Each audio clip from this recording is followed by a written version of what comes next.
All right, job site was way too loud on this, so I'm going to voice it over. Keep it short. Buddy of mine who has a fantastic custom home building business and a fantastic custom carpenter was ready for a new saw. He's had this saw for over 5 years and was ready to get a new one. He thought this one was a little bit heavy, a little bit too cumbersome at times to use. He uses it every single day on the job. They do a lot of big craftsman style stuff, so a 12-inch saw is very necessary. I do a lot of remodeling, and I don't find a 12-inch saw highly necessary. He gave it to me for $100 because he's a great friend of mine. We've literally known each other since we were born. So the one thing that's broken on it is he's showing me right here. The quick release to get to the presets is broken. He just has to put my left hand under there like you're seeing now and manipulate that mechanism. Other than that, nothing else is broken on it. You twist left, as I'm doing now, to get to different positions between the presets, and you twist right to lock. Here we are talking about how heavy the thing is, and it's a beast. It's a 12-inch saw. It's as heavy as I thought it would be. He's just finding it to be a little bit more wear and tear than he's wanting, and feels like the DeWalt that he's going to go with is going to be a lot lighter. So he's, again, showing me where that button's broken. On the left there, there's another button that he says is a quick set. So when I get to positions within a preset, I can just press that down and it will lock it in place. Again, that piece is part of the other piece I'm manipulating now that's broken. So that'll be something we'll fix. We'll give a video on that as well. So be sure to check out that. This is I call it a wall hugger design. I'm not sure the proper name for it, but what's neat about it is you can go right to a wall with it. He's showing me here that to get the miter on it, it will automatically go left for you just to make it go right. There was a button there that he pressed that you need to press to make it go left. Then you spin it to the left to loosen it up, and you spin it right to lock it in place.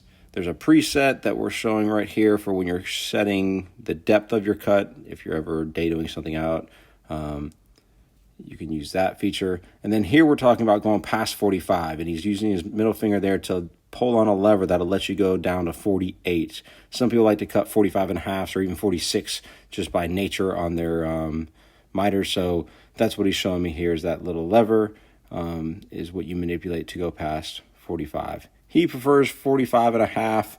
He said most of the time he actually even cuts 45s just because he's got that saw dialed in for his likeness and knows how to manipulate it. Here he's showing me that once you get that locked in, spinning it all right, has another locking mechanism that prevents it from sliding that he just engaged. He's tightening the saw right now.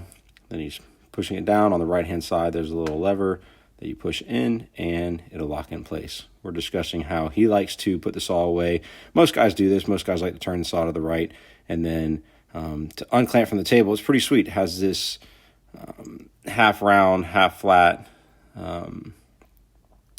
piece there that slides into the table itself, and it sits back down in it, and then you just pull on those black levers there to tighten it back in place. So here we're talking about the laser feature. There's a laser button on it. He never really uses it, he said. The reason why he doesn't use the laser is because he just doesn't find it to be extremely accurate. A lot of guys like him and myself, sometimes we're cutting to the 32nd of an inch. I know that sounds kind of silly, but that's how tight we want our stuff to be a lot of times, and that's the standard we're setting for ourselves. So we're talking about half blades when we're calling these measurements out on jobs. And a laser just doesn't quite get it right. On saws like this. I am a big fan of Milwaukee. I've got some Milwaukee saws I reviewed. You can check those out that have a shadow line. I think the shadow line is the best way to go.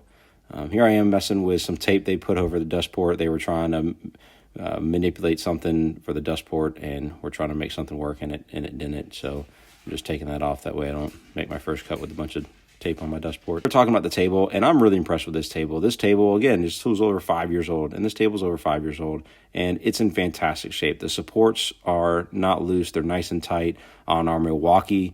They're very loose. We've zip tied them together. We've had to jerry rig them in some ways, and this table just feels a lot more stout. So that's it. Under 5 minutes, real tools, no unboxing videos, real carpenters, real job sites. This is what we're trying to bring to y'all. Please subscribe. It will help us out. And thank you very much for watching. Grace, love, and peace to y'all.